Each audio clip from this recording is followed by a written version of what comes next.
Yo, what's up mga kaibigan? Dali na tayo magkwentuhan matapos sa patanggap ang unang back-to-back na talo sa playoffs ngayong taon. Si Luka Doncic ay agad na sinisi ang kanyang sarili at prinotektahan ng kanyang mga kakampi sa media. Ayon sa Slovenian star ay ang kanyang mga turnovers at mga mintis na mga free throws ang dahilan kung bakit sila natalo sa game na ito. Kailangan niya nga daw na maging mas mahusay sa dalawang kategory na ito.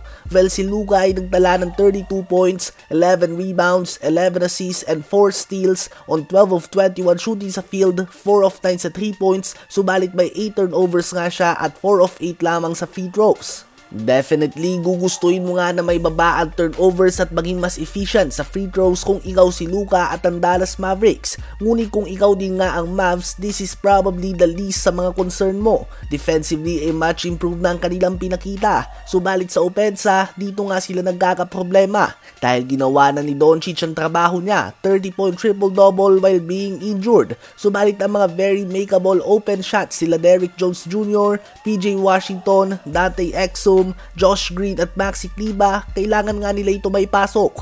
Lalo na't wala kang natatanggap na 12 to 15 points kay Lively at Gafford tulad sa mga naunang series dahil na-take away na ito ng Celtics defense by not double teaming Luka Doncic and Kyrie Irving. At speaking of Kyrie Irving, hindi nga siya mahanap sa finals ngayon mga kaibigan at kailangan nga siya ni Luka na mag-average ng 25 o 30 points per game ngayong series. Ganun pa man, so far ay 14 points per game pala nga mga kaibigan ang kanyang ginagawa sa first 2 games. Ano ba masasabi nyo tungkol dito?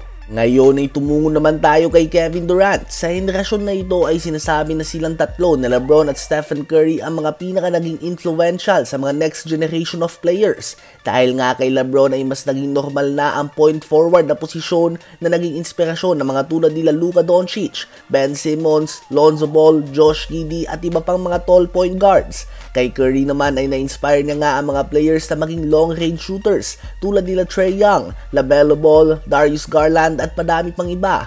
Si KD naman ay ginawang normal ang mga 6'10" pataas na magdala ng bola at makapaglaro ng outside game.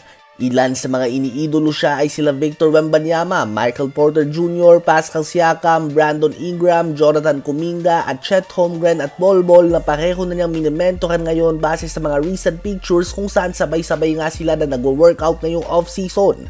Patapos na nga ang panahon nilang tatlo ni LeBron at Steph and it's good to see na pinapasa nga nila sa susunod na henerasyon ng kanilang mga knowledge and skill set at hindi sila nagiging madamot kahit na kung iisipin natin ay posibleng pahirapan sila someday ng mga player na tinutunguan o tinutulungan nila. Ano ba masasabi nyo tungkol dito?